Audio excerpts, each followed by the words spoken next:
सुषमा अंधारे सध्या प्रतिक्रियेसाठी आपल्या सोबत आहेत। सुषमाजी, नील सोमाई यांची प्रतिक्रिया तुम्ही ऐकली असेल। ते म्हणतात की न्याय व्यवस्थेवरती विश्वास बसवणारा निर्णय आहे। तुमची प्रतिक्रिया? मी आधी नील सोमय्या यांच्या बोलण्यावर सांगितलं पाहिजे, जर तुमचा न्याय व्यवस्थेवर एवढा विश्वास आहे, एवढ्या आदराने बोलत असाल, तर मग काल न्याय व्यवस्थेवर विश्वास का ठेवला नाही आणि लगेच त्याचा एन्काउंटर का केला?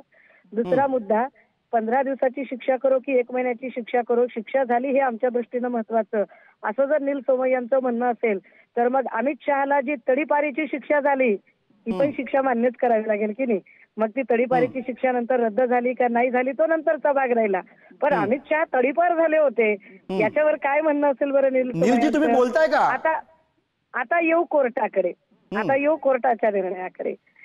माननीय न्यायालयाने जर काही निरीक्षणं नोंदवली असतील तर निश्चितपणे त्या निरीक्षणाचा आपण आदर केला पाहिजे। मात्र मी आपल्याला सांगितलं पाहिजे की भारतीय न्याय व्यवस्था ही बहुस्तरीय न्याय व्यवस्था आहे।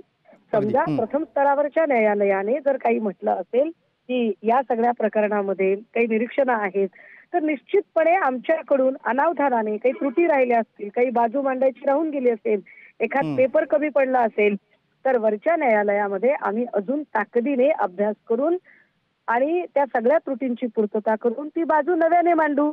असं काही नाहीये की प्रथम न्यायालयाने सांगितलं आणि लगेचच संजय राऊत साहेब जेलमध्ये गेले, तसं झालं असतं। आणि जर त्याला मान्यच करायचं असेल तर मग अमित शहाला जी तडीपारीची जी ऑर्डर झाली होती ती सुद्धा मान्यच करावी लागेल। काय नीलजी, मान्य करता का अमित शहा तडीपार झाले होते ते? कारण न्याय सगळीकडे सारखा द्यावा लागेल ना, त्यामुळे नीलजी ते मान्य करा की अमित शहा तडीपार झाले होते, मान्य करा पटकन। नील सोमय्याजी, तुमची प्रतिक्रिया यावरती?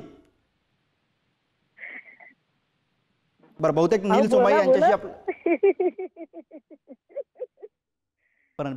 सोमय्या यांच्याशी आपला संपर्क तुटलेला आहे। अंधारेजी, या निर्णयानंतर आता जेव्हा ही बातमी समोर येते तेव्हा संजय राऊतांशी काही बोलणं झालंय का? त्यांची काही प्रतिक्रिया पोहोचू शकली? नाही, माझं अजून काही बोलणं झालं नाही। मला धपाधप मीडियाचे फोन येत होते आणि मी म्हटलं की अजून मी नीट वर्डिक्ट वाचलेलं नाही, अभ्यासलेलं नाही, पण निश्चितपणे जर एका प्रथम स्तरावरच्या न्यायालयाने काही म्हणणं मांडलेलं असेल तर त्याचाही आम्ही आदर करू।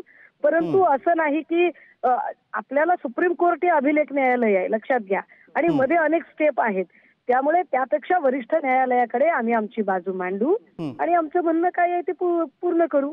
अंधारेजी, थोड्या वेळासाठी थांबवतो। प्रवीण दरेकर सध्या प्रतिक्रियेसाठी आपल्या सोबत आहेत। दरेकरजी, तुमची पहिली प्रतिक्रिया? सुषमा अंधारे म्हणतायत की जर का न्याय व्यवस्थेवरती भाजपच्या नेत्यांना एवढाच विश्वास आहे तर मग एन्काउंटर का केला?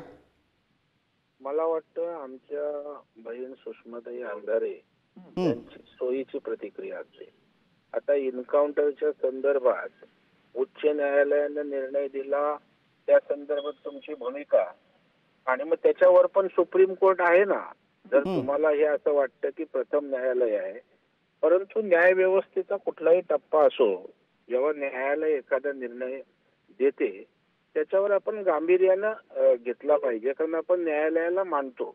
त्याच्यामुळे मला वाटतं संजय राऊतांना अत्यंत योग्य चपराक या ठिकाणी दिलेली आहे। राजकीय टीका टिप्पणी आम्ही समजू शकतो, द्वेषानं मत्सरानं सुद्धा बोलणं इथपर्यंत पण ठीक आहे, परंतु महिलेच्या अब्रूला धक्का लागेल अशा प्रकारचं वक्तव्य करणं, संदर्भ असणं, हे मला वाटतं बेजबाबदारपणाचं लक्षण आहे।